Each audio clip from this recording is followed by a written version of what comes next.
Okay. Yeah, can you hear me? Okay, thank you. Welcome everybody for the afternoon session. So my name is Roland Strauss from Humboldt University.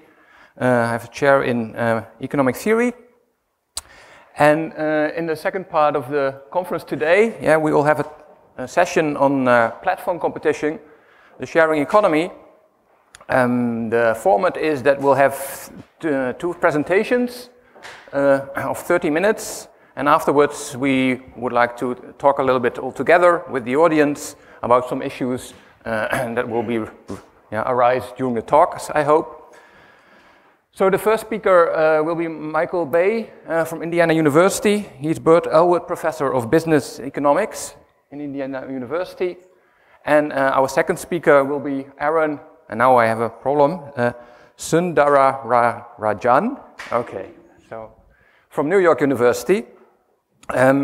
So I think, Mike, you go first, right? And then we'll just switch. Thank you. Thank you, Roland.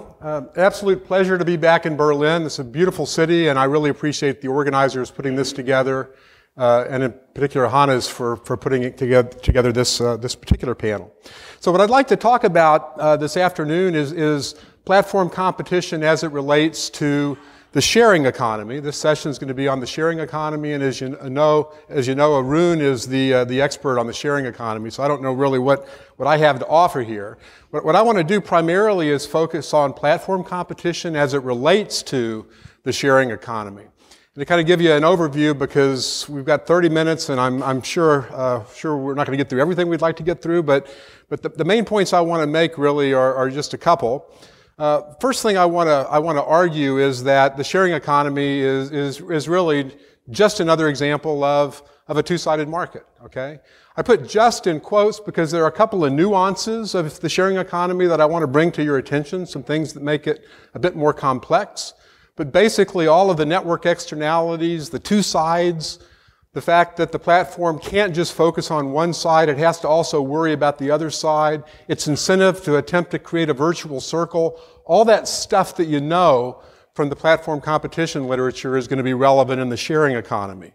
So I'm going to be relying on a lot of the early work that was done on platform competition. You know that a lot's been done over the past 15 years, but those are going to be the building blocks to really understand how platforms like Airbnb and Uber and so forth compete in the digital economy.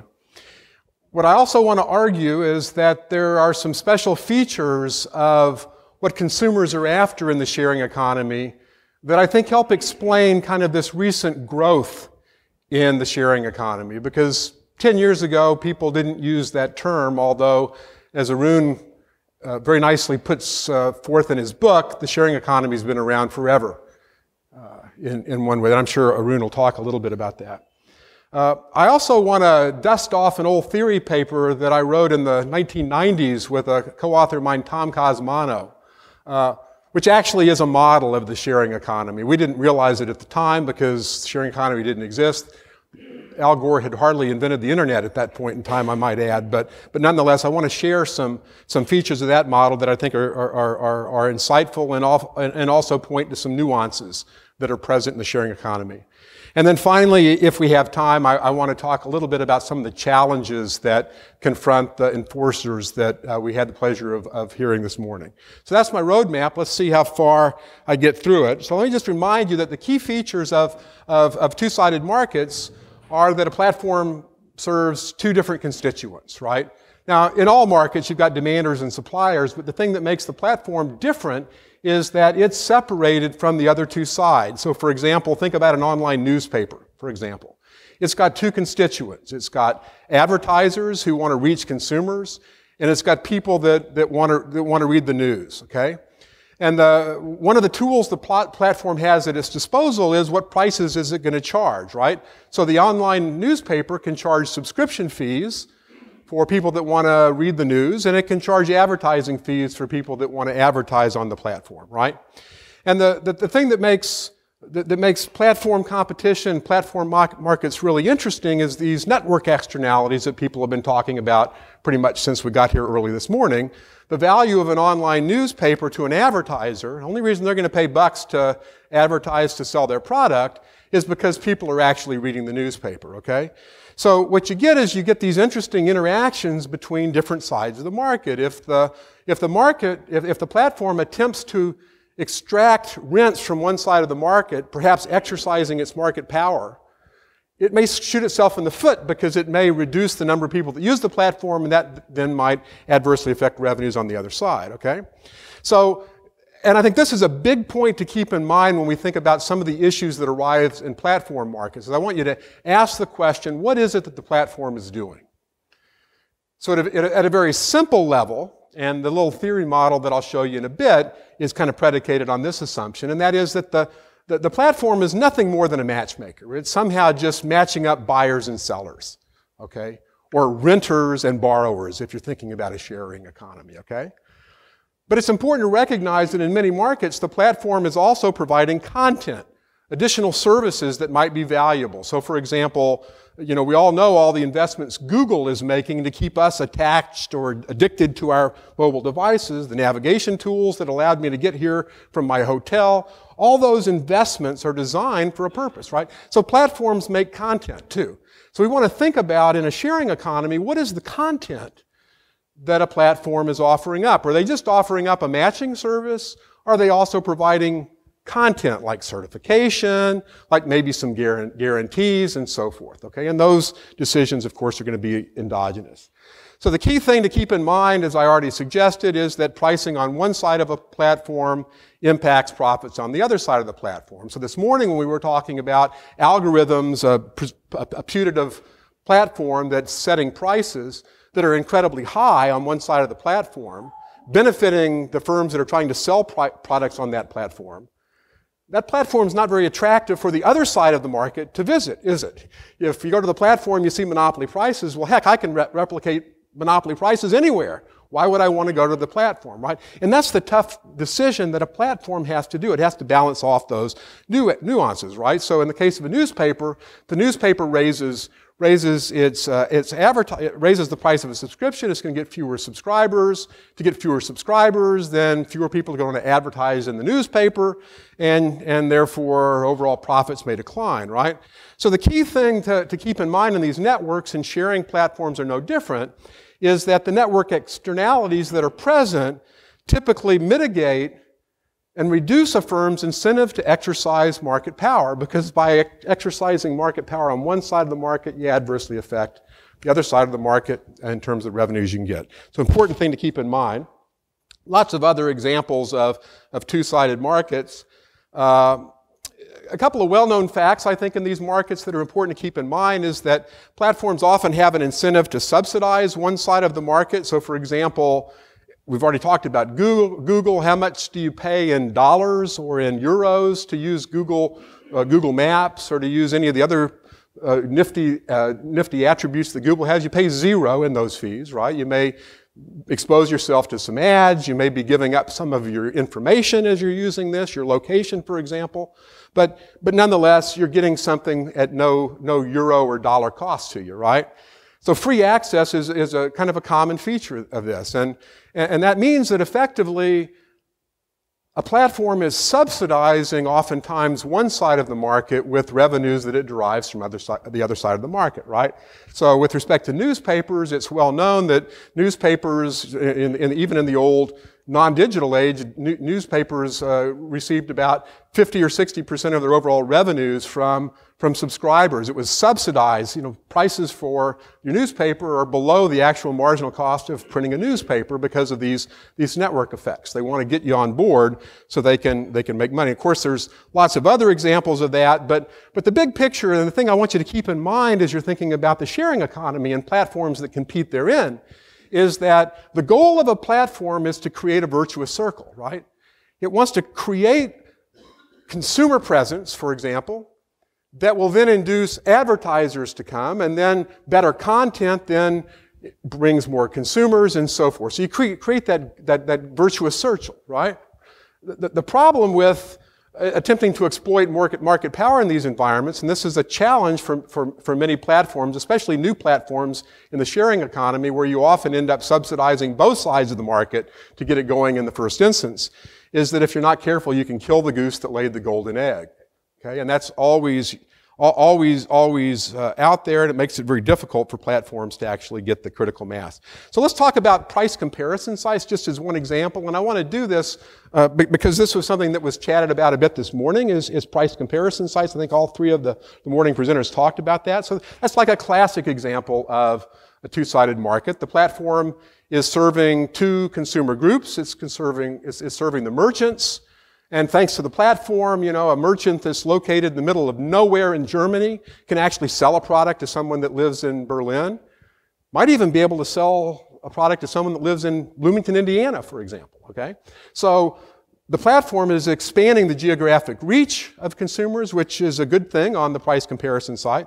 And it also attracts shoppers, okay?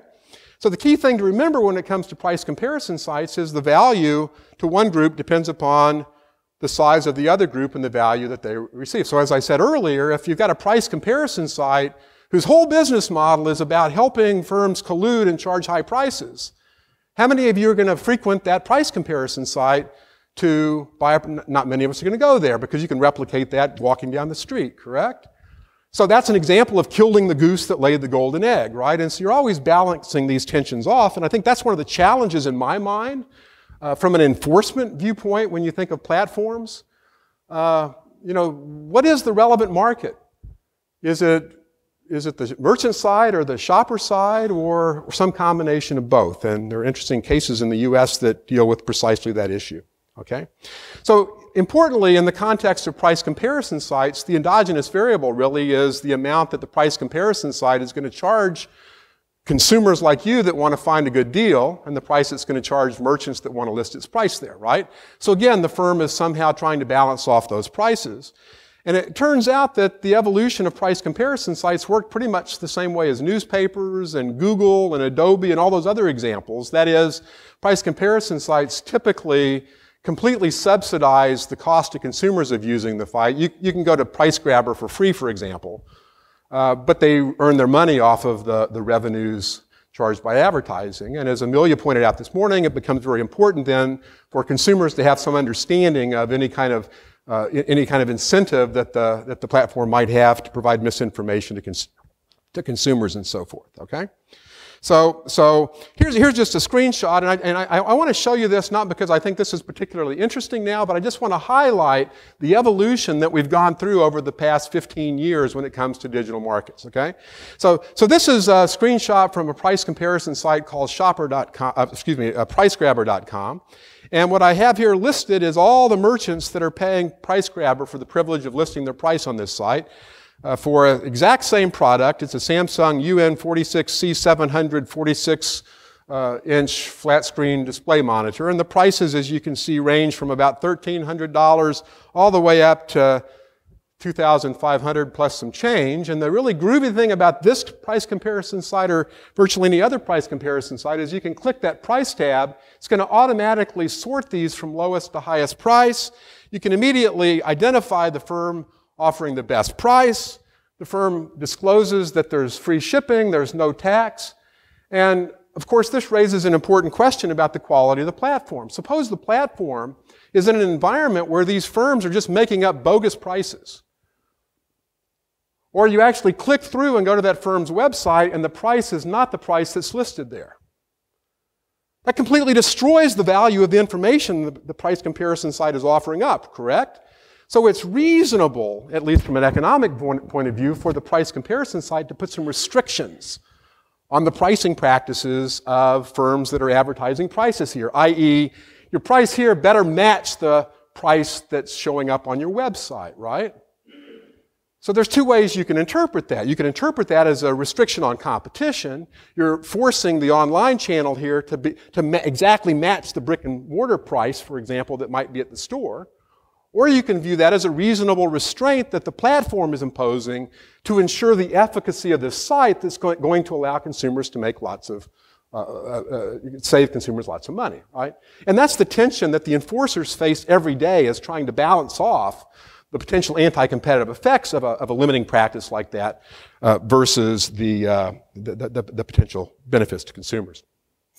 So what I want to argue, and I mean this is my theory, and I'm sure Arun will refute this in about 5 or 10 minutes. But if you look at the evolution of the digital economy and the way that platforms deliver value to consumers, I mean it's just changed immensely, right? So if you go back to the dawn of the new millennium, there's a great paper by Eric Brynjolfsson and Michael Smith that kind of documents the amount of money consumers can save online.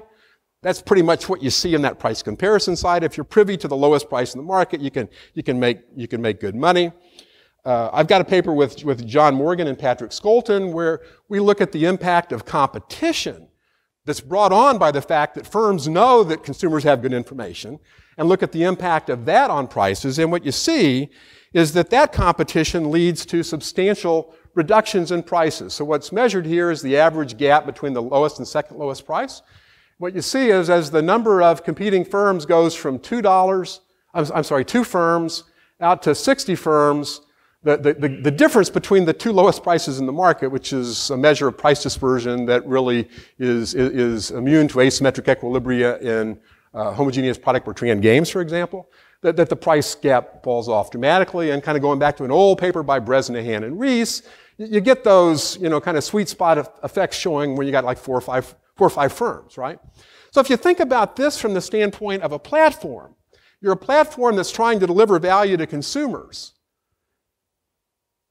Do you think demonstrating prices to consumers and providing that information is going to be a sustainable business model for you?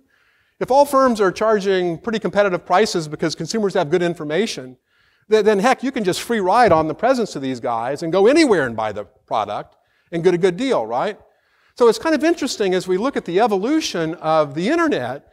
Early on, we as economists were very interested in prices, right? I mean, that's the variable that we always put incorrectly put that on the vertical axis as economists. It's so important, correct?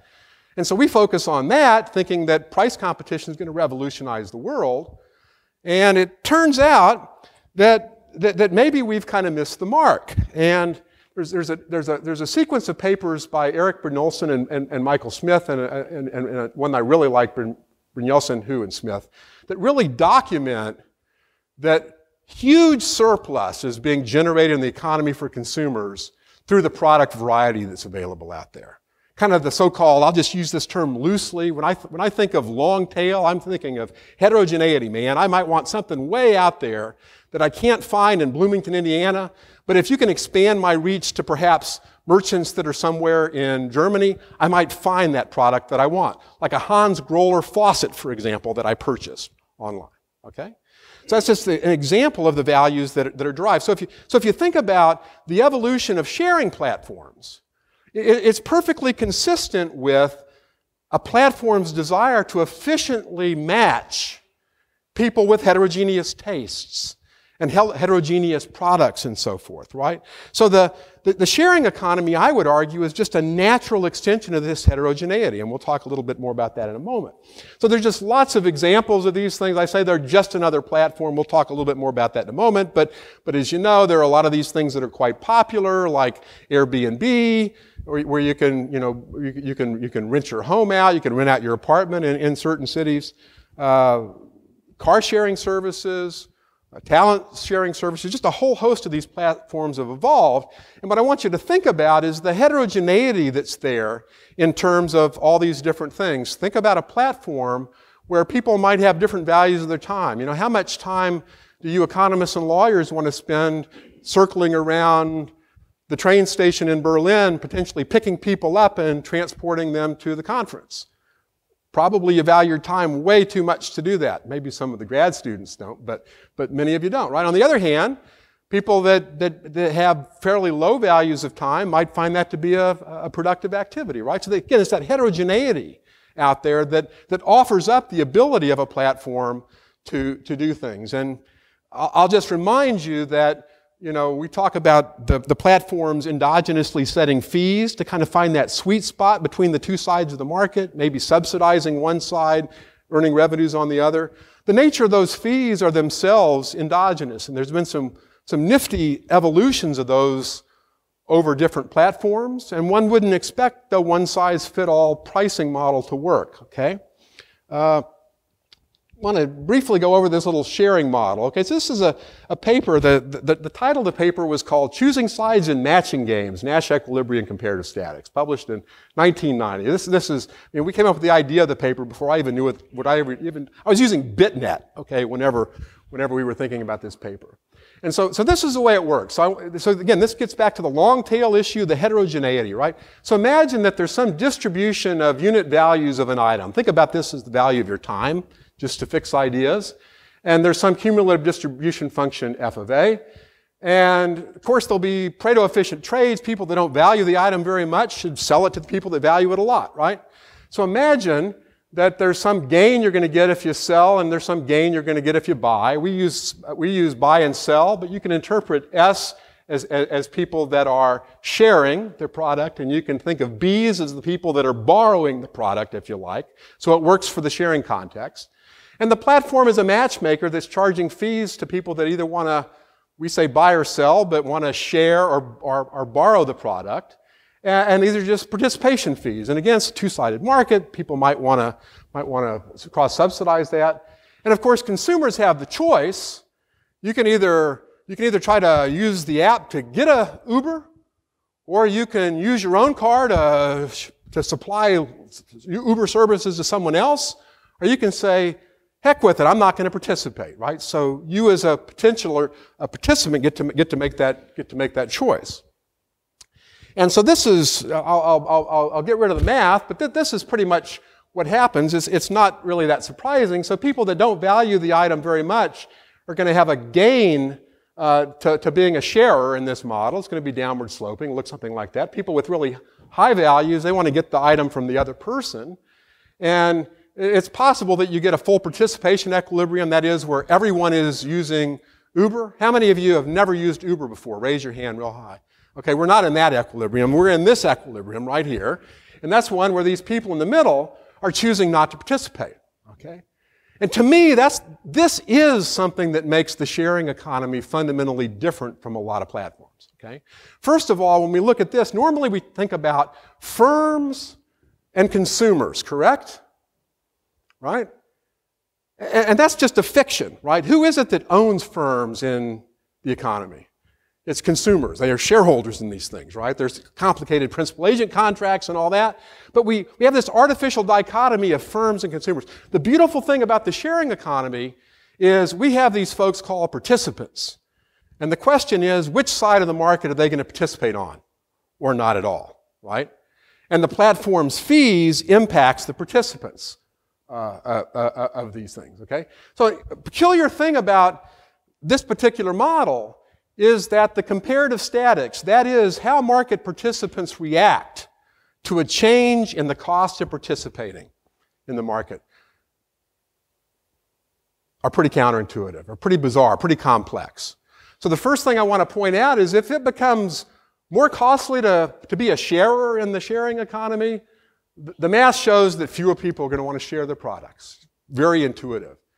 But the counterintuitive thing is that what's going to happen to the number of people on the other side of the market may end up increasing or decreasing the people that want to borrow, or it may lead to an increase or a decrease in the number of people that choose not to participate. So the pricing decision for a firm that's operating in the sharing economy is way more complex than in kind of the garden variety standard sharing economy model because of the potential impact on the non-participants.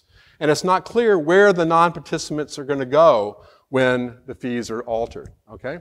So the nuances, and I've already pointed this out, the nuances are that more buyers come at the expense of, more sellers come at the expense of fewer buyers or fewer non-participants. So if you're a platform, you got to only not worry about how's your pricing decision going to affect people on the other side of the market. You got to explicitly take into account how's that going to impact these people that are not participating. Okay, so you can have a pricing strategy that completely backfires if you're assuming a full participation equilibrium and not taking these externalities into account.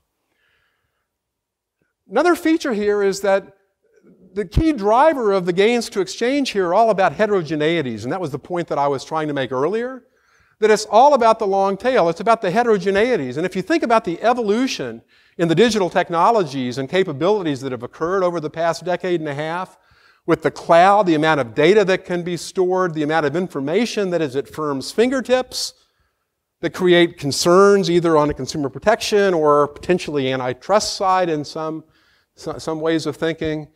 All that information is allowing the matchmaker to more efficiently match people with respect to heterogeneities. So when you think of a platform like Airbnb, for example, how many of you in here have actually rented a property on Airbnb? Raise your hand. I've done that. Question, was price your primary driver of your decision? You just like sort those things from highest to lowest like we do at a price comparison site? Of course not, right? The big driver is your date. When can I go, right? So you might sort by date, and then you have general areas that you might want to go, and what looks like a groovy property to Mike Baye might look like a dump to you, and vice versa, right? It's all about heterogeneity, right? And that's really what the sharing platforms are now doing, is they're really capitalizing on the ability of a matchmaker to hopefully efficiently put together buyers and sellers, or borrowers and sharers, if you like.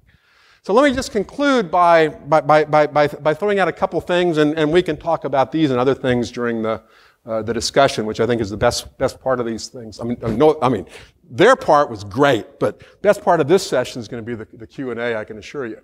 So just remember, when you're thinking about the sharing economy, that price effects are complex and often counterintuitive.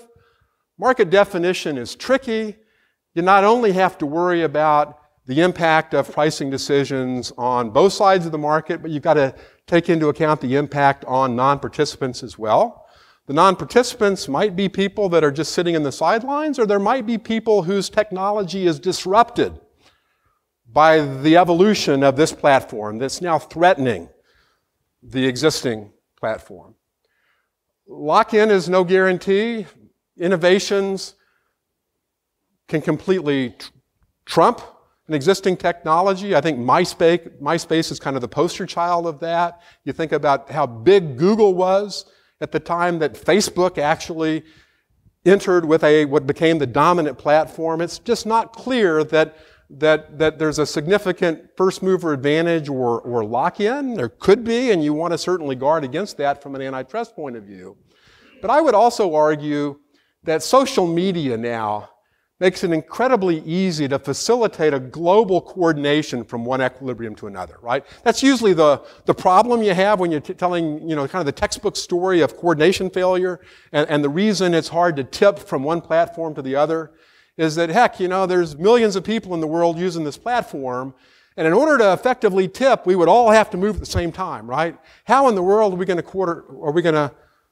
coordinate that? Well, social media might do that. I think one example, is a great example, one of my favorite ones is, what's the singer's name? Apple came up with some goofy strategy with respect to pricing its music that kind of screwed artists, and I forget what the person's name is. There you go, Taylor Swift. She tweets one, how many characters can you tweet? It's like 8, yeah, however many characters that is, with one tweet scared the hell out of Apple and they changed their policy.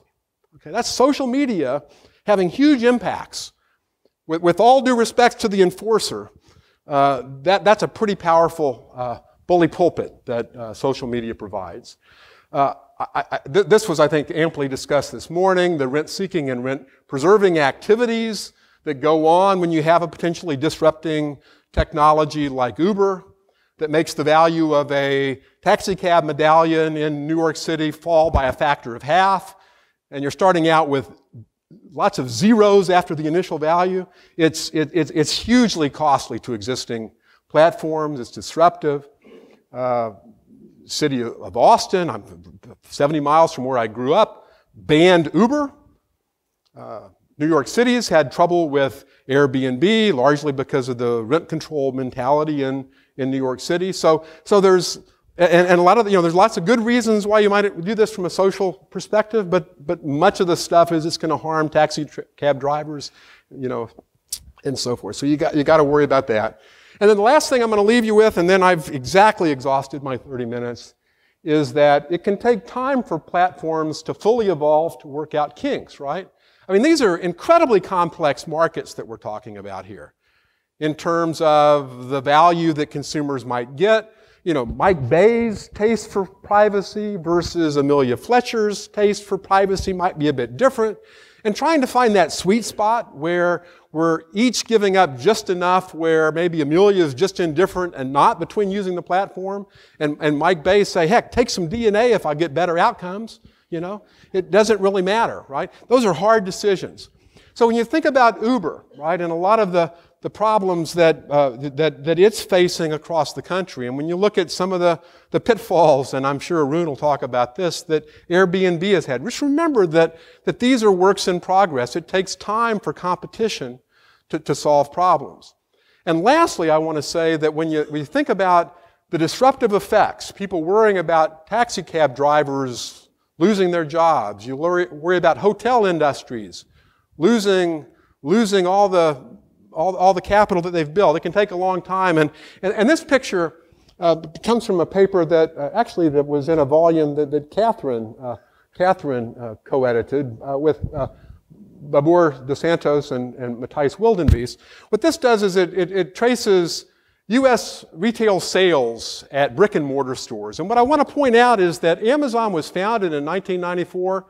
It wasn't until almost 2008, 2009 before you saw the complete drop-off of book sales in brick and mortar stores. Okay, so when you're asking the question, how long is it going to take before Uber kills the taxi cab market or before Airbnb kills the whole hotel industry?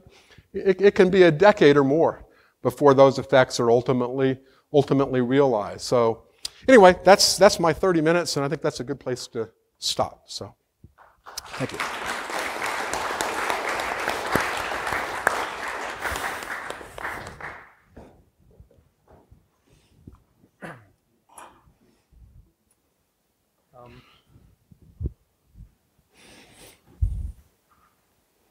I'm just going to make sure that my computer is displaying what it's supposed to be displaying and not something else. That's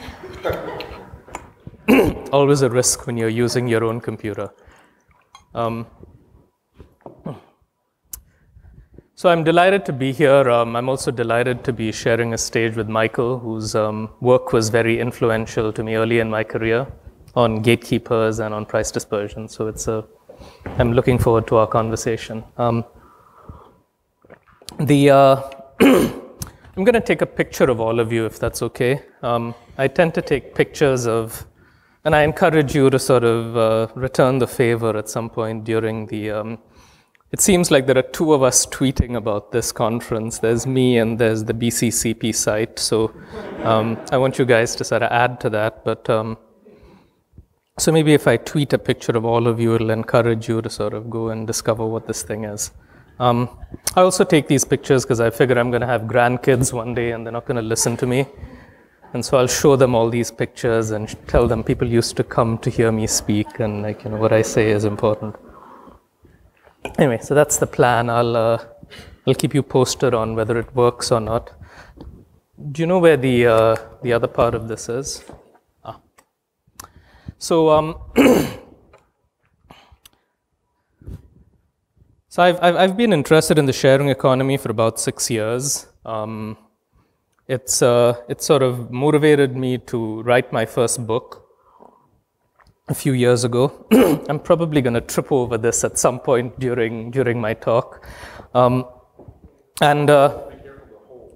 Yeah, okay. It's we've got to have your wits about you over here. But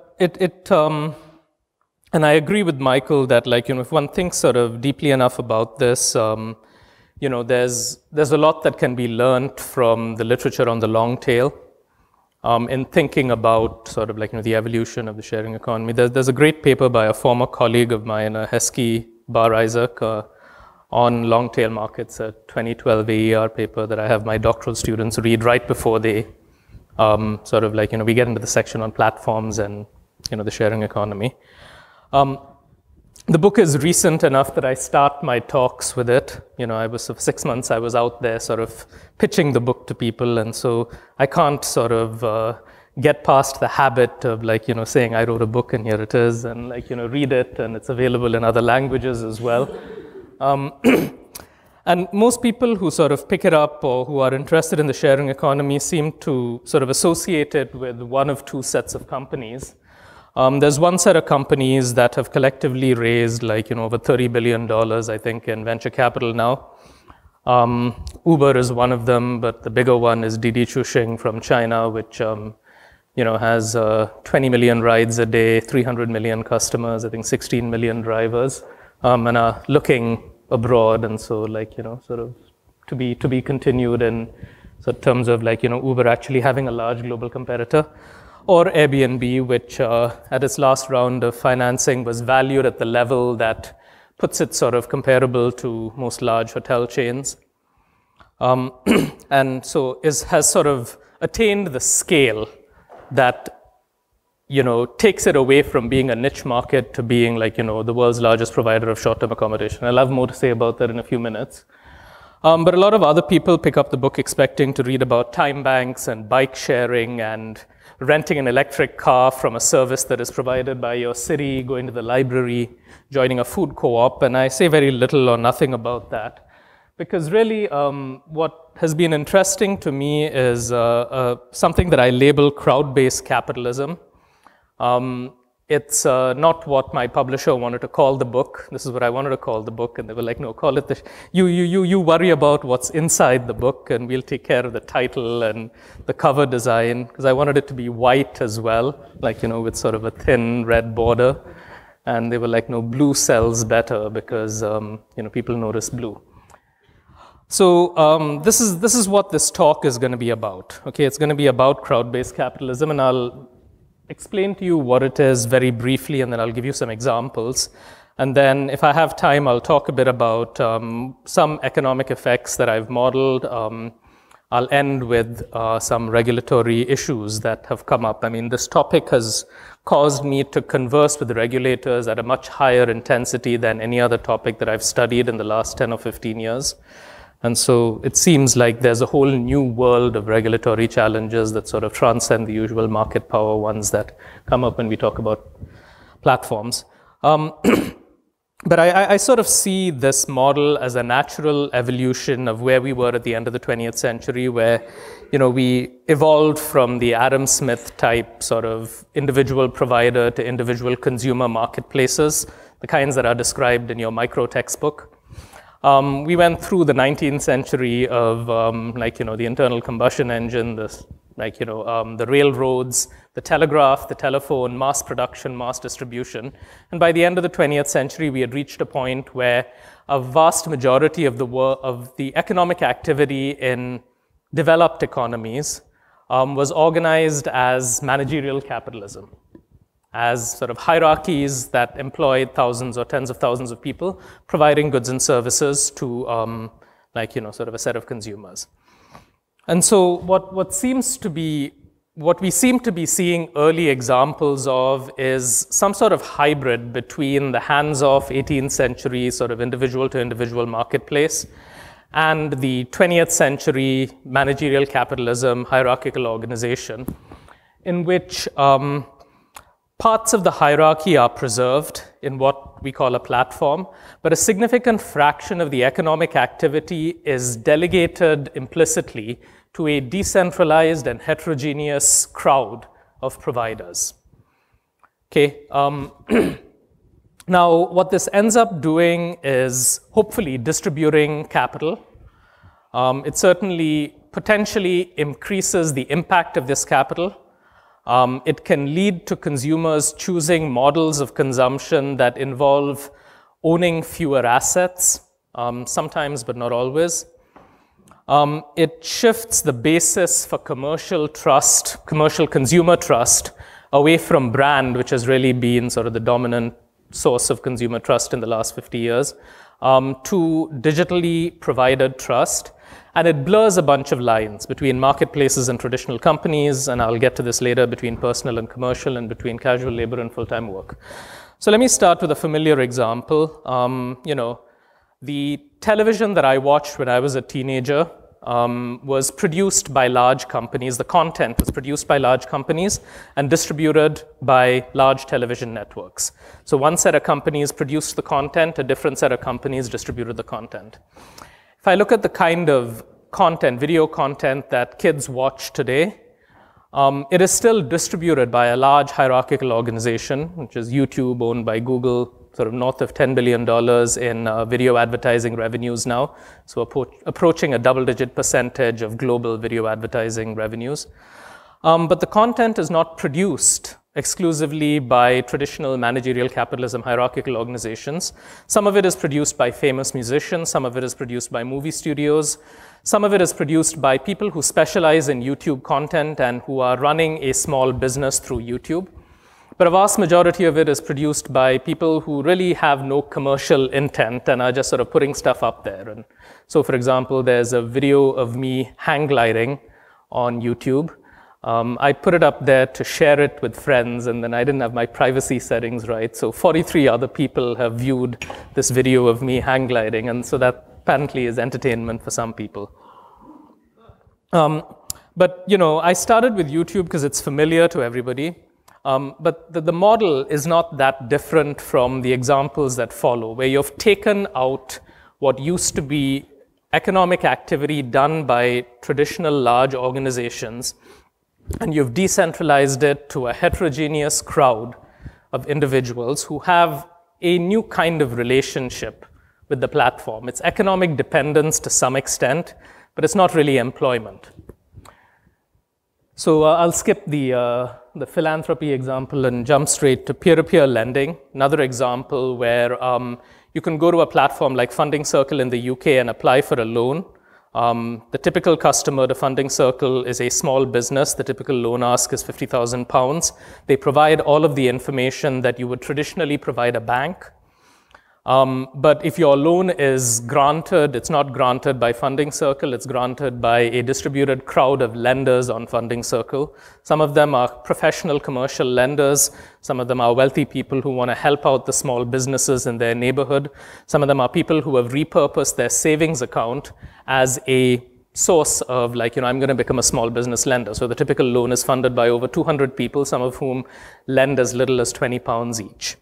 Okay, and these are not donations. These are commercial loans that earn 9 to 14% interest. And they're filling a gap in the small business lending market that many of you may be aware of. You see a similar thing happening in venture capital, where platforms like AngelList and CircleUp are aggregating business plans from prospective entrepreneurs. So they sort of aggregate demand. They provide some sort of search and matching capability.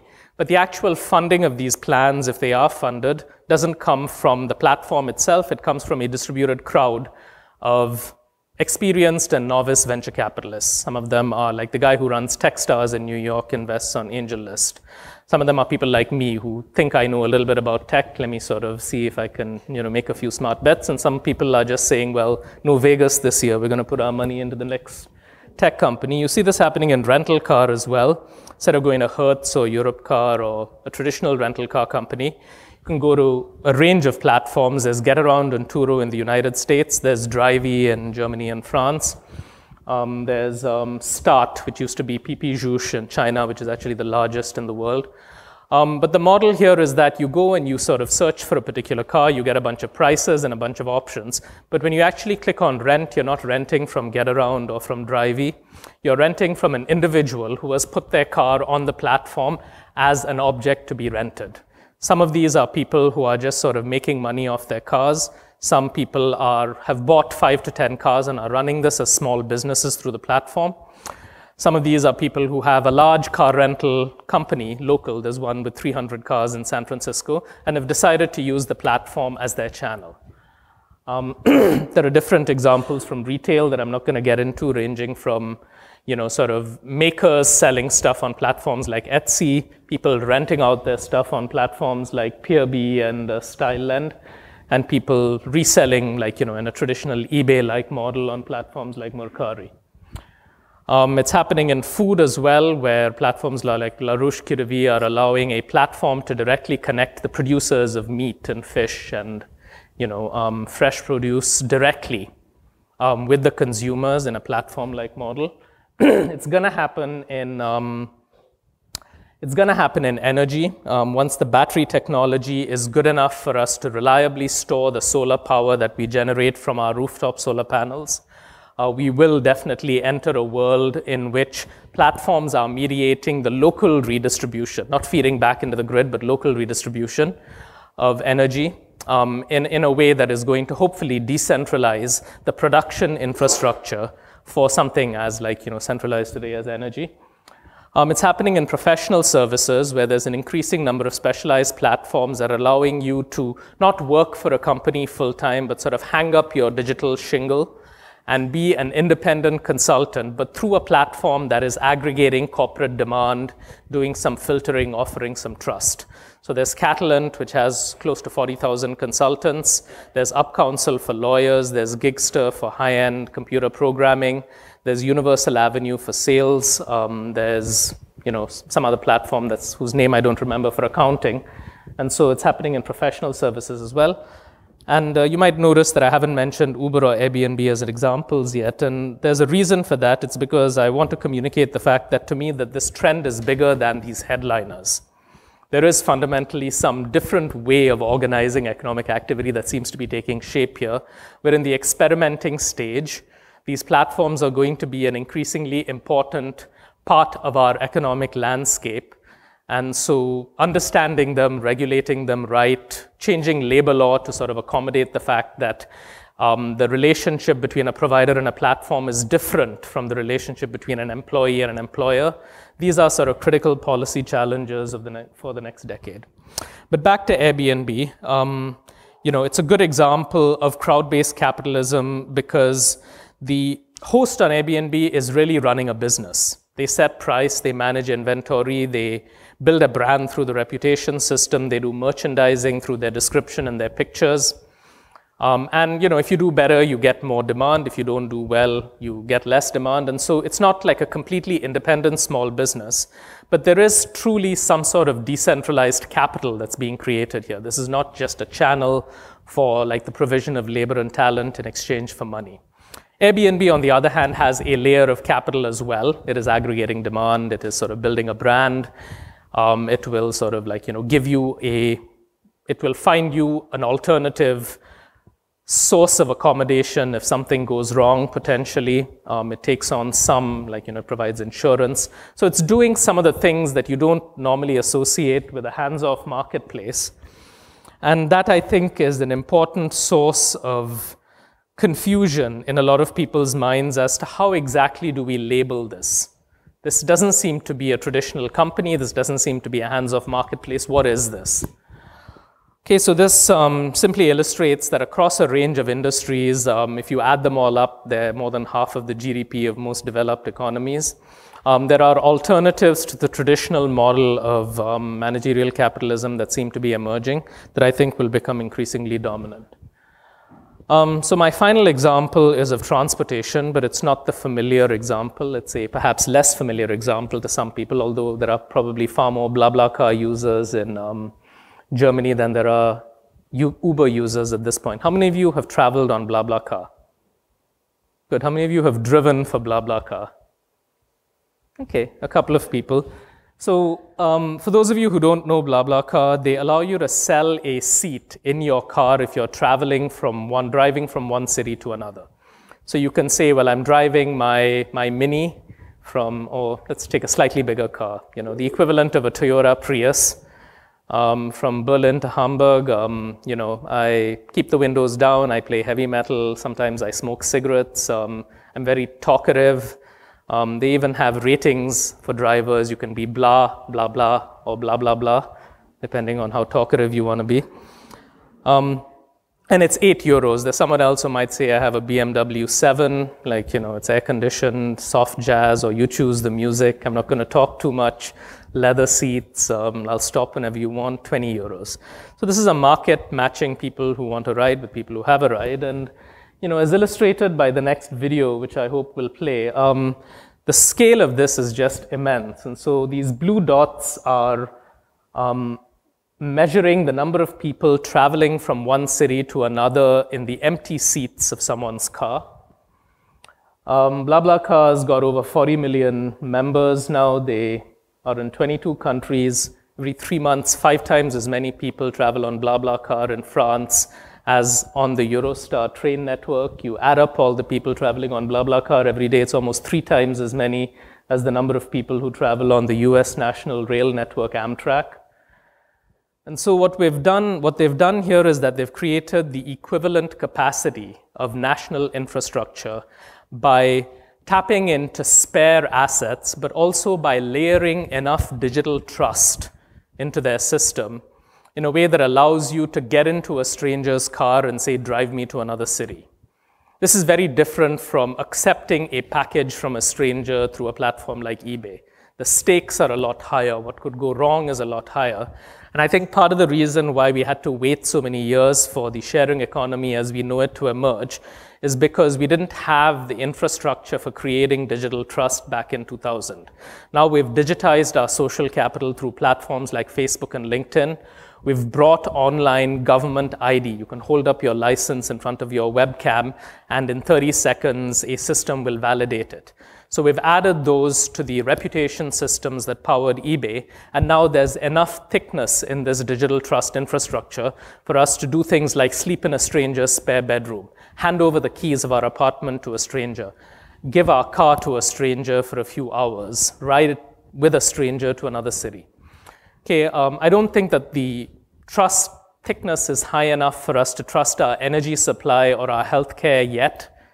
But the extent to which people are trusting these digital interfaces or these digital forms of trust, some sense full circle. We went from community to government to traditional institutions, courts, contracts, property rights, to brand, and now we're back to digital community, is significant. I mean, I've surveyed BlaBlaCar users in 11 different countries, and this is a biased sample. These are BlaBlaCar users, but the level of trust that they place in someone who they don't know who has a full BlaBlaCar profile is comparable to the level of trust they place in friends and family, and significantly higher than the level of trust they place in neighbors and colleagues. Now, these are not yet economic measures. These are self-reported measures, and so they come with all of the bias that would come with them. But the interesting thing is that they don't really place much of trust in social media. This isn't sort of digital blindness.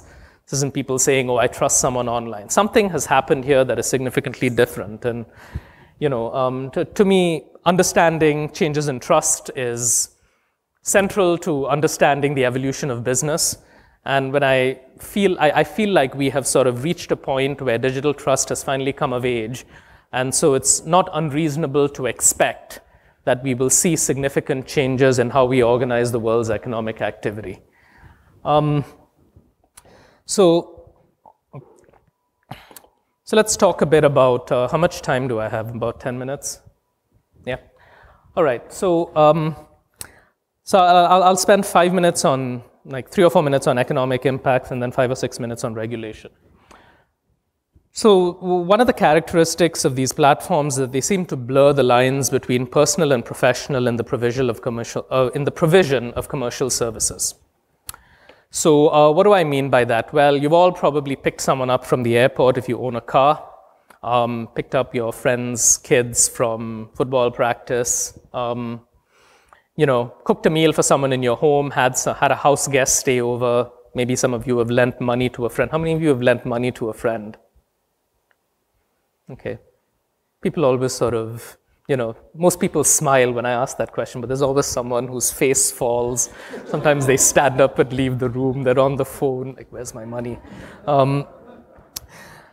Now, you didn't need a special government permit to do any of these things, right? I mean, even though things like picking up your friends' kids from football practice is a pretty high stakes activity. I mean, you have to be you'd think that society would demand you be a good enough driver if you're going to be engaging in that, but that all fell under the personal umbrella. And on the professional side, you had taxi drivers, bed and breakfast, restaurants, small business lenders, commercial lenders. What the sharing economy does is it blurs these lines between personal and professional in the provision of commercial services. So some of the things that used to be personal are now extended into commercial. And I think this is at the heart of some of the early regulatory challenges that these platforms faced, where, your conception of what you're doing falls under this personal umbrella, but the activity is actually commercial, but it's not provided by a professional provider. And this is something we're going to have to sort of increasingly contend with across a range of industries. The other blurring of lines between marketplaces and traditional companies seems to have a tremendous amount of variety. And I've looked at 100 different platforms, trying to sort of categorize them based on different dimensions that I associate with markets and with hierarchies. And it seems like some of them seem more hierarchy-like, some of them seem more market-like, but there certainly isn't a one-size-fits-all, this is what a platform does and doesn't do. And so each of these platforms for labor, for transportation, for accommodation, in the future for energy, for healthcare, for groceries, for professional services is going to have to be looked at independently through the lens of how much of a traditional hierarchy is it and how much of a marketplace is it. Although I agree that network effects, continue to be an important part of the story, and they're a natural place to go when you're thinking about these two-sided markets, I'd argue that the network effects associated with Uber, for example, are significantly different from the network effects associated with, say, Windows or with eBay or with Facebook. Okay, Windows, Facebook, even eBay, the network effects were sort of global. More sellers, more buyers, more sellers. And it didn't really matter whether the sellers that you recruited were in Minneapolis or whether in Cleveland or in New York City. To some extent, there was a network effect value that came from every additional seller. Where the platform like Uber, on the other hand, or not Airbnb, but any sort of competitor to Uber, the value of these network effects is highly localized geographically.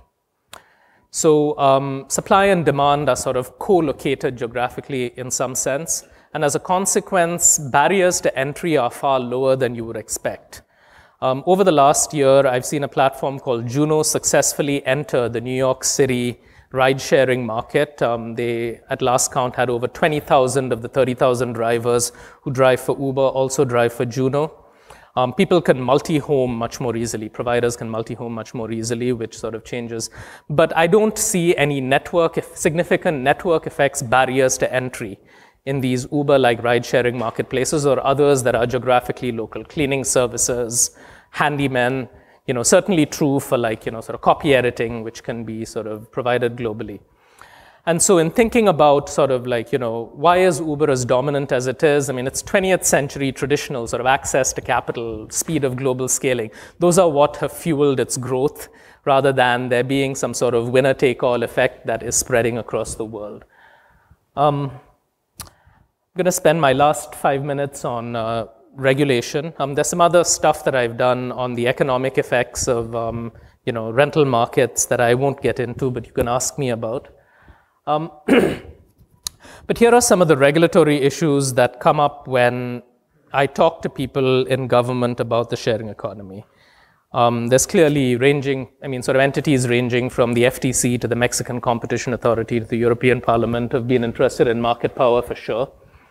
A lot of people are interested in provider screening, there's asymmetric information. Is the platform doing enough to sort of prevent market failure? Or the fact that we had these systems in place that would prevent market failure in the past should be sustained is often a starting point for government, when in fact I think the presence of this new intermediary may reduce the need for certain kinds of intervention that were necessary in the past, like metering taxis or government screening drivers, where you could in fact instead let the market handle some of the intervention by itself and then sort of delegate responsibility to the market to some extent. Equal access and discrimination is another issue that comes up. Inclusive access, the access that providers have, can the platform sort of block hosts, thereby sort of denying the market, access to a market. A lot of policymakers are interested in provider protection. How do we treat these providers? Are they employees? Are they contractors? How do we fund the social safety net? A lot of sort of cities in particular are interested in what do we do about the hotel industry, since they seem to have a different set of rules from Airbnb. Taxi drivers have paid hundreds of thousands of euros or dollars to get a medallion. It seems unfair to them to sort of allow competitors to enter so easily. And then there are these personal commercial externalities. For example, like, what do we do about people who live in a residential building who are bothered by the strangers passing through their building because someone is hosting on Airbnb? This is a negative externality that the host is placing that somehow needs to be internalized, although I would argue that the best entity to internalize that is the local entity that regulates housing. So, for example, the co-op or condo board of the apartment building can make a decision about that because, they have the scope of responsibility a lot, sort of like, the scope at which the externalities are being felt. I live like a mile away from an Airbnb host. I don't sort of experience any of these negative externalities. Another personal commercial externality that people worry about a lot around the world are if too many people host on Airbnb, will this drive up the prices of long-term rentals? This seems to be a very frequent question that I get. So I started looking at some data from Airbnb on that in collaboration with a colleague of mine, Ingrid Ellen, who's an expert on housing and urban policy, unlike me, who I know nothing about housing and urban policy. Or at least I didn't know anything about housing and urban policy a few years ago. But what we're doing is trying to understand what kind of premium exists in the New York City market for people who offer their apartments for short-term rental relative to how much you pay for a long-term rental. So the ratio here is really like, the average Airbnb rental price, the daily rental price for a particular census tract divided by the average long-term rental price for units in that tract. Okay, and as you can see, the ratios are quite small. We were hard-pressed to find one with a ratio of 3. And what this means is that if you're worried about people taking long-term housing off the market and offering it as short-term housing, they would have to host an awful number of days in New York City to be able to break even. This may be different in cities like Barcelona, which have a much higher fraction of tourists to residents, but it's a ratio I think that we should be paying closer attention to.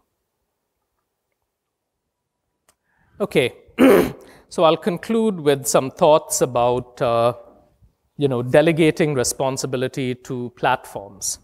A consistent argument that I make both in my book and in sort of other settings is that because we've got this new intermediary, the platform, that in certain situations we need to shift the conversation away from regulating the platform and towards regulating the commercial activity that the platform facilitates. So it's too often that I see the platform cast as the protagonist in this sort of regulatory drama, when in fact it can be useful in certain situations to think of the platform as the partner in regulating the activity that is occurring, that is induced by the platform, whether it's sort of like intercity transportation or short-term accommodation, or the provision of legal services. Part of the reason why I think delegating responsibility, and this doesn't mean like no regulation, it means setting up regulations, but delegating enforcement to the platforms. Part of the reason why I think that this is a good idea is because the scale that you see and the variety is immense. As Michael pointed out, this is very much like a long-tail market, but with the sort of the added or with the customary sort of expected increase in variety. And as a consequence, like your capacity of 10,000 short-term accommodation units in a particular city, instead of being provided by 50 large hotels, is going to be provided by 50,000 occasional hosts. And so the frame of how you think about regulating this has to change, and change in a way that I think will benefit society if platforms are given greater responsibility. So in that context, I often argue for a regulatory approach which is in contrast with open data, which means that rather than asking the platform to hand over data to a government in order to aid regulation, think of situations where perhaps you can delegate the responsibility of enforcing the regulations to the party that has the best data. And I'll give you some examples. If you want to tax Airbnb hosts, you can either have them register with the city government and pay their taxes directly, or you can delegate this tax collection responsibility to Airbnb, as a growing number of cities are starting to do. The latter approach seems far more efficient because it's more complete and it's a simple activity. If you want to enforce limits on how many days someone can host on Airbnb, you can either set up a registry centrally, or you can delegate this responsibility to the platform, like Amsterdam has done, like London has done. Chicago, San Francisco, New Orleans are sort of taking baby steps in that direction. But it's, it comes with the challenge of, well, what if this person goes and starts providing on a different platform, which is where, you have to look at market power. But the greater market power a platform has, the better a candidate it is for this kind of regulatory delegation. You can delegate things like data collection. You can delegate things like, sort of enforcing rules. For example, there's a rule in New York City that says that you can't drive for more than 12 hours at a stretch. Do you want the platform to hand over data to the city, or do you want the city to delegate that responsibility to the platform? Even things like sort of ethnicity-based discrimination, which have been in the news a lot around Airbnb. I would argue that Airbnb is in the best position to be able to detect and correct this kind of discrimination, because it's going to always have far richer data than any government entity is likely to have. And so much like the credit card companies have done a much better job of detecting fraud, it may well be that the best solution for society is, of course, to sort of have the same laws, but to delegate the enforcement by changing the incentives of the platform. If you don't trust the platform, ask them to set up an API so you can audit them. You can think of an audit as like one query of the data that is sitting inside a company, right? And so maybe this is the way forward. All right, so I'll conclude by saying that I wrote a report for the European Parliament earlier this year. And one of the things that they sent the report back to me and asked me for an additional section on was, can you give us some guidelines for when you should delegate responsibility to a platform? So I came up with a set of, anywhere between 8 and 12. So that's why I've called it 9-ish. It's like I don't know if any of you ever saw like Robert Gordon beginning that speech where he said there are 3 kinds of economists, those who can count and those who can't. And so these are my 9-ish guidelines. And I'll stop there. I apologize for taking 5 minutes more than I should have. And I look forward to your questions. Yeah. Thank you.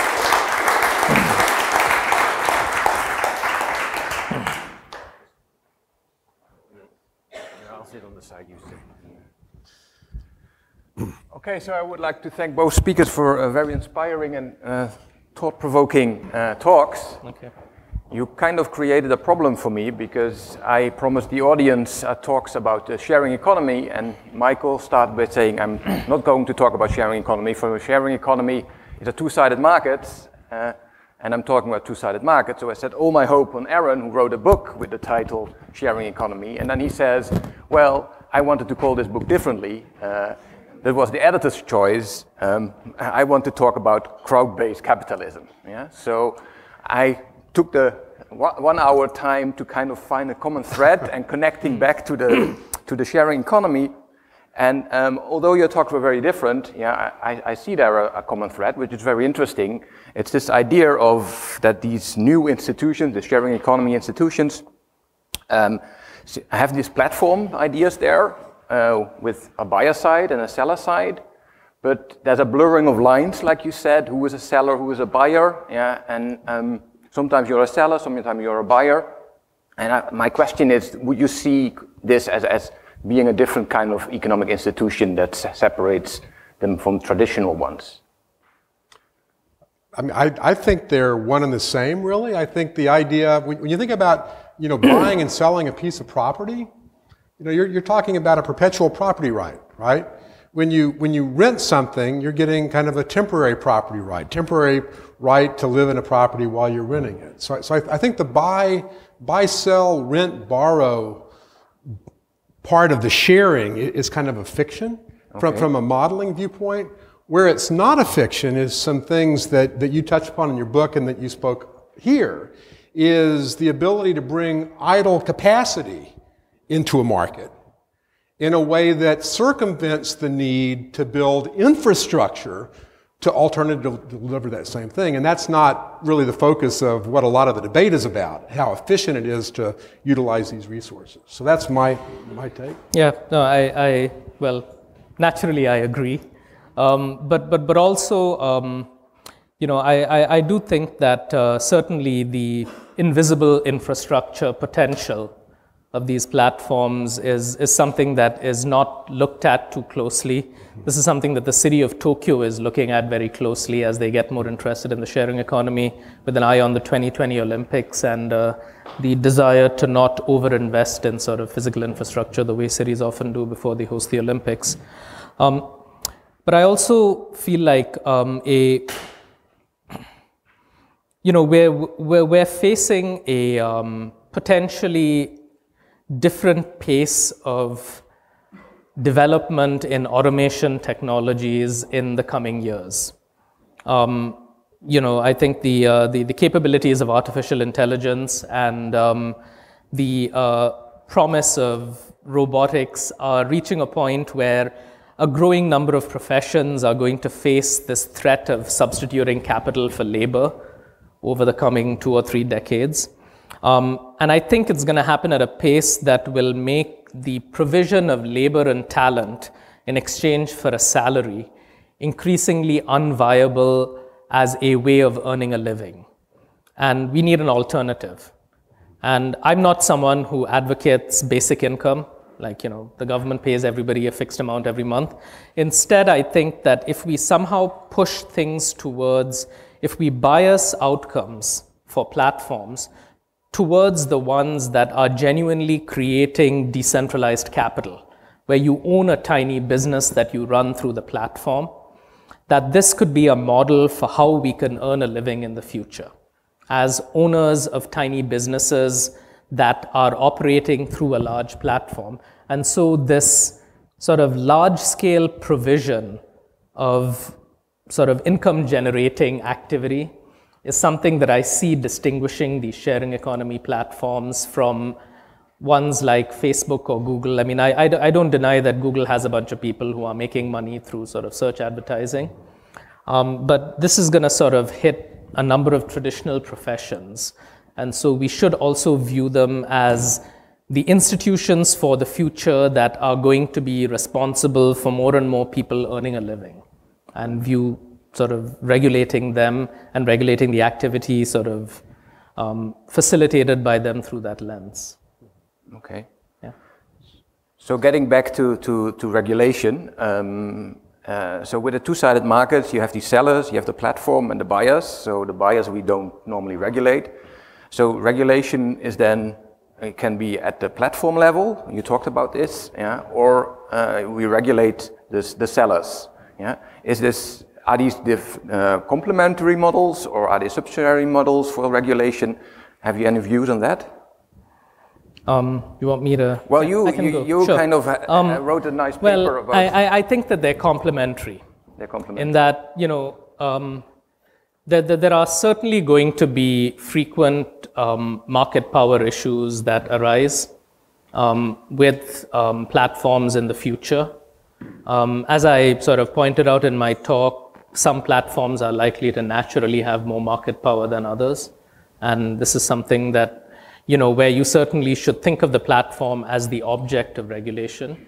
But I think in a vast majority of situations where we're thinking about sort of either market failure or externality, I mean, you know, either externalities or asymmetric information, these sort of common sources of market failure, like, you know, equal access, the platform is a natural partner in the regulation of the activity that is conducted on it.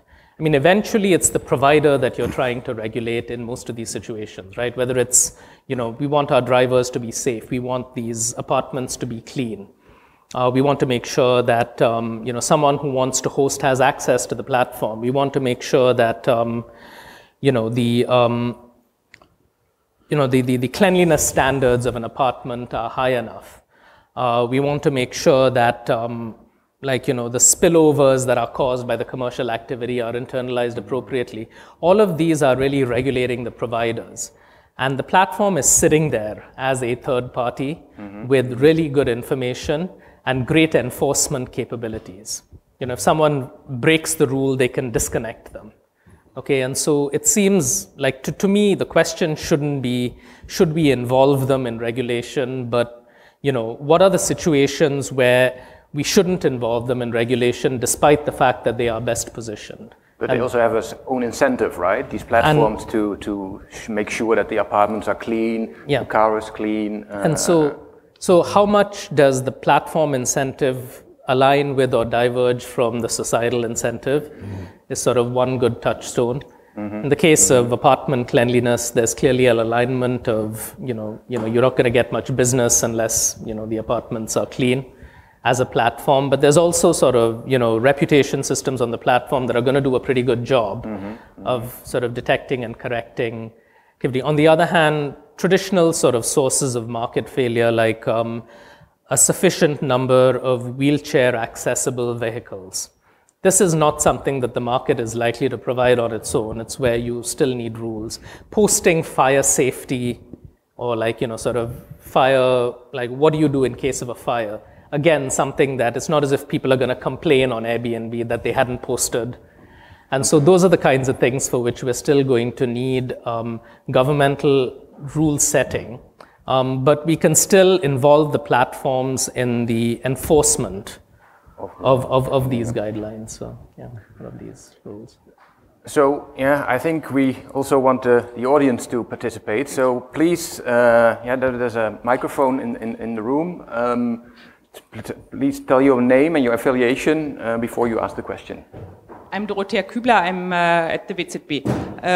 I have a quick question exactly regarding the regulation question. So I was wondering during your talk, I mean, it makes a lot of sense to me to use the platforms for regulation, but you mentioned a number of issues where it doesn't seem sufficient to use the platforms. For example, when you're talking about only 12 hours of driving and no more, if you do multi-homing, then this isn't sufficient, right? If you have neighbors and you can rent out through Airbnb, but also through some other platforms, then again, this will not be sufficient. So I was just wondering, how you could do that, what your ideas are in this type of situation. And you said something about, I don't know, the paper about complementarity of the two types of regulators, and I guess this is where this comes in, but I would like to hear a little bit more about that. You're right. I mean, I think that if you have multiple competing platforms, then simply delegating to one platform may not be sufficient. I think that there's a distinction that needs to be drawn between the ride-sharing platforms and the short-term accommodation platforms here. I think with, and it depends on sort of the market share that you have, right? I mean, Airbnb has a extremely high market share of activity on its platform. Where there are competing platforms in a city, Uber often does not have sort of a 90+% market share. But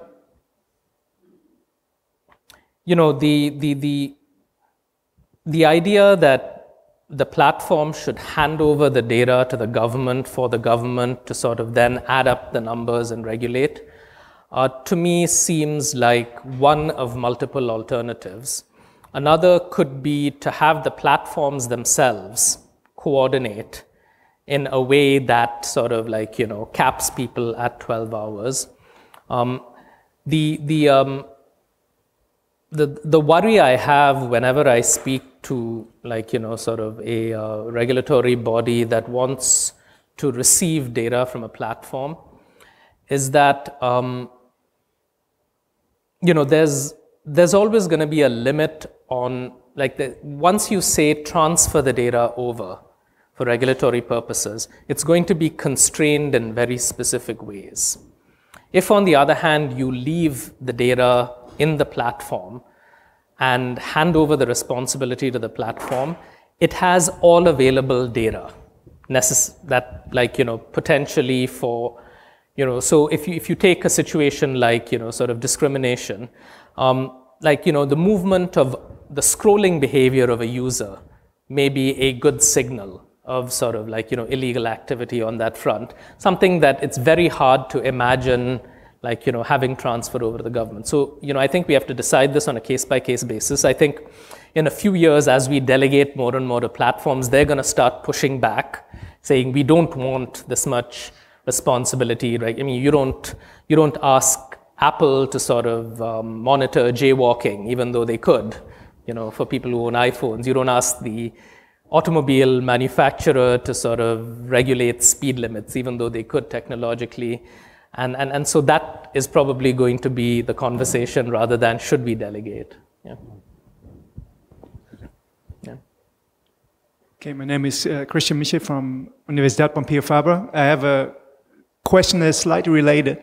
And this is in many of these sharing economies now, we have almost a data monopoly. And with this data monopoly, and especially with saving a lot of even junk data, eventually we can make better predictions, which creates also economic value. Now the question is, to what extent do we know how the economic value that is created is distributed between, for example, the platforms and consumers and eventually also other firms? Because Mike said, for example, for Google, we do not pay for using a lot of the Google services. But in a sense, maybe we bring even much more value to them, especially afterwards with reselling the data or making better predictions. Michael. Oh, okay. Yeah, I guess, I mean, I was having a conversation at lunch. I think, and this goes back to the previous question too, I think the first exercise is to identify the harm you're talking about, okay? And I think this is something that as a former antitrust enforcer, if you bring charges against a company for anti-competitive practices, there better be some harm. You just can't say, well, we think prices might go up. You've got to demonstrate that harm is likely, right? And so I think for a lot of the data privacy issues that I hear, I mean, I wasn't here last year, unfortunately, but that was a session on privacy. It's not clear to me. I mean, I get that we think there's some harm if our private information somehow gets out, but I think proving that in an antitrust context would be quite difficult, especially when consumers themselves seem to say, yeah, I care a lot about privacy, and then they're opening up their lives while they're drunk on Instagram at the same moment, right? So there's this Dr. Jekyll, Mr. Hyde aspect of it. So when you're talking about externalities, I guess I would want to know, which externality do you care about? Because ironically, the platform cares about externalities on both sides of the platform that it internalizes, okay? And so from an enforcer standpoint, our mindset as competition economists or as antitrust economists is to focus on harm to consumers. But somehow these sharing platforms, they're all participants, right? In fact, some of the literature would argue that they're all consumers, that they're just consumers of, I'm on the supply side of I mean, I don't know. Yeah. So I think that there is on the provider side, actually, I think that there is a risk. Again, I agree completely that before we do anything about it, we want to sort of quantify and identify, like, what the damage is, if at all. But the fact that a record of your economic activity and your capability in providing it is tied to a particular platform could be potentially problematic down the road. And I would be in favor of, like, sort of starting to think about a framework under which the ownership of that information resides with the provider rather than with the platform. I don't know exactly what that means, ownership. Like, I can always point someone to my Airbnb reputation. But I think that as this becomes, like, in law, in accounting, like more traditional professions start to be platformized, that issue is going to come up where it's like, if I am the custodian of all this information, I have market power. And if I don't delegate the ownership of that information to the provider, I'm insufficiently delegating the ownership of capital, because this is a big part of the intangible capital that's being created that hopefully will continue to generate returns even after, like, as legal research is automated, the person who owns the tiny law firm will still be able to generate revenues if they have a brand, right? Yeah. But it seems to me, if I just may, it strikes me as, and this is your thesis, and this is what I think is the part that we miss most, is the biggest externality. We can talk about harm to people on different sides of the market, but the biggest externality is the positive externality associated with utilizing the excess capacity in efficient ways, right? And somehow those pro-competitive benefits have to be balanced against the potential costs that you impose on society by trying to micromanage a platform that already has a tough job of figuring out how to balance off the welfare of an Uber driver versus the welfare of an Uber customer, right? And you've got Lyft and you've got Uber now kind of doing a natural experiment to see, is it better off, are you better off in an environment where you allow drivers to get tips? Or are you better off in an environment where you don't, where it's an all-in price, right? So you've got this natural experiment going on, at least there. I get that you don't always have the competition, but it's just not obvious to me what the right answer is to that question. Are tips good or bad? I don't know the answer to that. Yeah, and on the sort of the benefits from a more efficient utilization of capacity, there are a couple of unexpected sort of economic effects that come up when you actually model this. One is the fact that as you're utilizing the capital more intensively, you also end up replacing it more frequently. And so in my model of like, peer-to-peer car rental markets, you sort of do the counterfactual where everybody's renting out. You find that instead of replacing every 7 years, you're replacing every 3 years. And so there isn't an immediate there's a reduction in ownership, but not necessarily in sales. And then there's this buy-up to rent-out effect, which was an unanticipated sort of positive effect of this, which is people who couldn't afford an asset of a particular kind now buy it because they can make part of their payments for this asset by the revenue that is generated from rental market activity.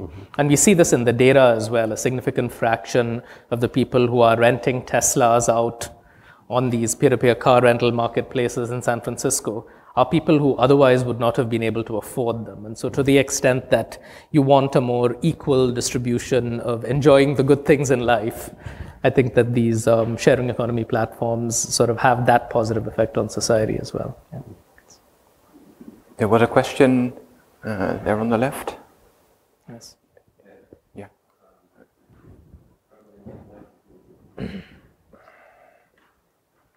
One day we'll have a mic that has a little drone attached to it that will sort of. It is appropriate that we're sharing the mic, though. That's a good thing. Yeah. Yeah, and then you don't need to formulate your question because the computer has already figured out what the question would be. My name is Christian Hirschhausen from TU and DRW. Thank you very much. Very interesting. I have a brief comment and a question to Arun, to the crowd-based capitalism. I think the idea is really very convincing, and I was particularly convinced of the example of the energy industry, which is disruptive and which gives place to a new form of production, be it in Brooklyn or be it in India or in China. Yes, but the question is, I'm not convinced of the 50% you mentioned, and I'm not convinced that the traditional question you address, which is the question of capitalisms, is really answered convincingly, because I see the same conflict between capitalist firms and others as in the 19th century with Standard Oil and AT&T. And if you look at Google, Apple, Microsoft, Amazon, etc., we have the same tendency, right? Which is essentially linked to the fact that they are in an information advantage vis-a-vis any regulator, whatever it be it internal or external. So with a tendency of expanding, extracting rents, etc. Now, could you convince us that these 50% are real, in which case that would be a real interesting hypothesis, or do you count activities that are not really capitalist, like sharing a room or taking BlaBlaCar is not a capitalist activity? I mean, you take a car, but you don't accumulate, you don't obtain a strong position vis-a-vis a regulator, and my hypothesis would be that information asymmetry is even increasing. look at regulators that talk at this conference or at other places that have much more difficult time in understanding the business and following, because they do not have the data, vis-a-vis the old days where you said, well, Standard Oil is abusing market power. So thank you very much anyway. All right, you have many questions in there. I'll try and answer a couple of them. First of all, I mean, when I said over 50% of GDP, I meant that the industries represented in that slide of where crowd-based capitalism models are emerging constitute more than half of the GDP of a country. The activity on these platforms is nowhere close to that. It's unlikely. I don't believe that it will all move. I think that the sort of the traditional model of large companies selling stuff will coexist with this decentralized crowd-based model for many decades to come. It's just that, like, the point I was trying to make is that the disruptive effects of digital technologies and these issues that are raised by platforms have extended well outside the traditional information industries and into sort of physical world industries. Some industries like short-term accommodation, like sort of decentralized energy production, lend themselves naturally to a decentralized model, where, like, you're repurposing a personal asset commercially. And so I think that the genuine distribution of capital, even without intervention, is more likely in such industries. Other industries like transportation naturally lend themselves, especially as cars get autonomous, naturally lend themselves to centralization. I think that platforms that allow you to send your autonomous car out to make a living or to sort of earn some money after it drops you off at work will be very seriously challenged by those that have a centralized supply of dedicated autonomous vehicles once the labor aspect of driving is sort of taken out of the equation. And so, I'm not convinced that the natural outcome of the shift to crowd-based capitalism will be a decentralization of the ownership of capital.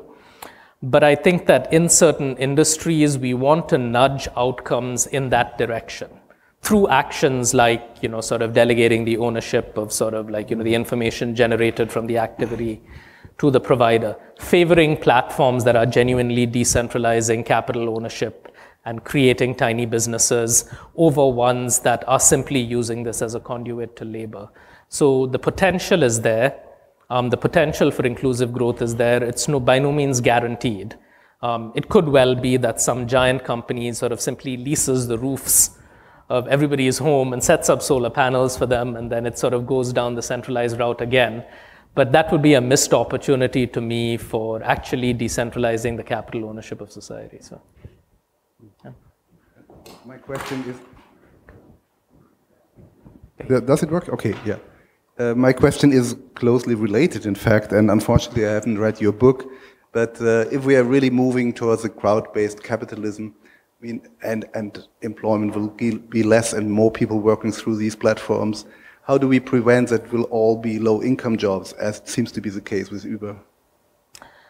I think that depends on the profession, right? Driving a car has not historically been a high-income job, right? I mean, I think that in different countries, different forces have kept earnings relatively high in some cases. Like I think in the United States where I live, driving a taxi was never sort of, it was not associated with full-time employment since the 1980s. It's all been contractors. And it's sort of more of a make ends meet kind of job rather than a high paying job. I think that the strength of labor unions and barriers to entry that are imposed by city governments may have kept incomes higher for certain people prior to the emergence of Uber and Lyft and Didi. But if you look at professional services, these are traditionally sort of high income professions. I don't think that the price that you pay for or the income that is generated by a lawyer is going to drop significantly on account of that service being offered through a platform. If anything, I think that there's a potential for the provider of the service to retain a greater fraction of the value that they create relative to a law associate who works for a large law firm, in part because they're going to be competing on sort of like, their own micro brand, not just sort of the brand of the platform. But the simple answer to your question is like, the more genuinely decentralized ownership of capital there is, the more likely it is that wages will go up or earnings for the individual will go up rather than down. And so to me, that's central to any sort of intervention that tries to shift things in one direction or the other. That should be the direction that they shift things in. Just two quick responses, if I might. I mean, that's exactly the struggle that the platform has to think about every day, right? How much do I want to pay my drivers, and how will that impact how many people on the other side of the market want to actually hop in the car? So it's a tough problem. The second point, and I think this is the beauty of the technological advances that we've seen over the past decade, is I would argue, because of the heterogeneities and the long tail effects that we're now observing, we're creating transactions that in a but-for world without the platforms, the sharing platforms, these transactions wouldn't exist in the first place, right? Yeah. So I don't know if you want to go so far as, I don't know how far you go. I've read your book, it's great. But I guess one can certainly argue that the sharing economy is going to pick up these missed transactions and then the question becomes, okay, will it go beyond that? And I don't think you've gone that far as to say that, yeah. I think that it's the data that I've seen from Airbnb, their own analysis, was that I think it was something like 95% of transactions back in 2014 were transactions they labeled as ones that would not have occurred had the platform not existed. I mean, 3 years later, I think there were over 2 million people staying in an Airbnb on New Year's Eve 2017. Marriott Starwood has 1.1 million rooms, so they're clearly sort of, they've reached a volume where I'm sure that they have started to substitute more actively. Yeah. But everything that I've seen qualitatively is certainly a growing the pie through sort of capturing, not even capturing mistransactions, but, I don't know how to say this precisely, but, opening up a consumer's mind to the possibility that a transaction could occur at all. Which sort of in a perfectly rational model would be just a mistransaction, but there's that effect as well. People saying, hey, I can actually take a vacation, or, Okay, I saw two more questions, I think, then yeah. Yeah, question for Arun. On the regulation, I mean, it seems to me, if you look at the kind of European landscape on regulation, I mean, competition authorities tend to be natural allies of platforms in some of these discussions, because we kind of, in a sense, we get a number of the points you made about the benefits, the dynamic benefits, the use of assets, and all of that. But in a sense, the fact that some of these platforms have expanded very quickly and have scaled up almost independently of geography with a great focus on numbers in terms of growth and revenues and users. Many ways, when you look at the current number of complex cases in courts that a company like Uber would have around Europe, it seems, I wouldn't say excessive, but in a sense it's clearly indicative of a certain choice in terms of speed versus potentially a slightly different trajectory, where in a sense one could have been slightly more mindful of the ecosystem and try to do a bit more step by step. And in many cases, this then has created situations where, a competition agency like us is involved in some of these discussions. We can tend to be quite complex because there are quite a lot of actors, and some of the solutions you talk about for in terms of regulation are good points, but in quite a few cases are partial solutions, and partially because in a sense things have happened so fast. So what's your view on the sort of the strategy? I mean, do you think this is tenable, this kind of approach, or do you think over time some of the platforms are likely to adopt a slightly different strategy because they kind of might realize that the current model is potentially riskier than an alternative one. I mean, to me, the idea that, you know, you are a company with such a large market cap, and then every 3 or 4 months you wait for a judgment in a major European country where your entire business might be shut down, feels, again, a bit of an excessive approach in some ways. Well, I think that the smart platforms have realized that the ask for forgiveness rather than ask for permission approach may be smart when you are young and scrappy, but is not a viable long-term solution. I mean, I've certainly spoken to a number of city and state regulators who find Airbnb, for example, to be a very sort of a willing partner in sort of solving regulatory problems as opposed to sort of, we're going to break the rules. I mean, from a regulator's point of view, I think that if, especially in the case of ride sharing, where you have, you know, the barriers to entry are low, there has been sort of a lot of entry in different markets. The network effects are not that strong, or sort of certainly like anything that can be surmounted in a year it's not Facebook-like or Google-like or Microsoft-like. So a regulator's strategy could be to reward platforms that are better actors. You know, in terms of choosing partners that legitimizes the activity that the platform facilitates, and that might send a signal to platforms that are thinking about an alternative strategy. I think that if one platform ends up being the dominant one, as is likely to be the case in some of these industries where there aren't these local effects, it's a more challenging situation. But you know, I think as Airbnb prepares to go public, I've seen a significant effort from their side to actually reduce the kinds of perceived risks that you've pointed out. And hopefully that is also sort of well aligned with them becoming a sort of a more viable partner for actually sort of enforcing some of the regulations. Yeah. Thanks.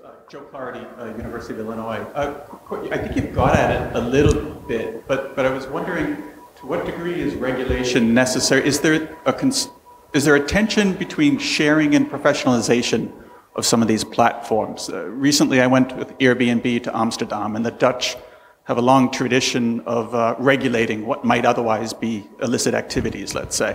And there's a limit now if you're going to rent out your house on Airbnb in Amsterdam. I think it's 2 weeks max or 3 weeks max during the year. So of course what they're doing then is they're enforcing a sharing norm there, right? So it's somebody who's going to be otherwise occupying this house. And I think of a couple of years back, I rented a place in Berlin for the summer, and this was clearly the professionalization, right? This was somebody who had a place, who never lived in it, and just, you know, time after time put this. So are there concerns, because we call it the sharing economy? One could imagine then, you gave the example as well of the automobiles, that folks, they'll own 6 or 7 automobiles and just rent, and that's now the professionalization, right? This is not somebody's working automobile. So within this community, it's new to me. Are there concerns about the professionalization of the sharing economy? Then we have to take out that sharing adjective. And then that would seem to be a place where regulation might help. So I don't know, are these issues that people consider? I mean, as a theorist, I know nothing about the real world, of course, so it's easy for me to talk.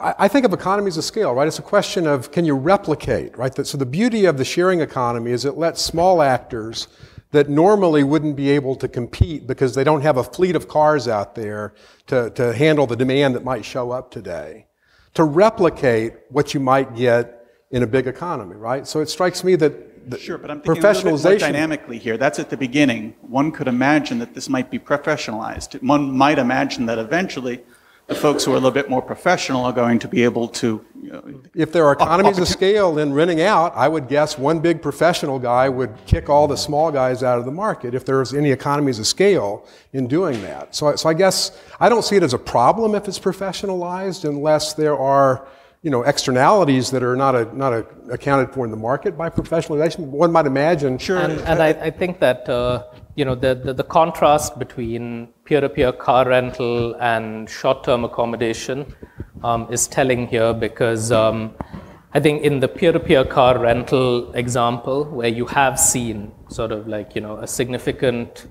trend towards professionalization that has not been met with a great deal of response from regulators.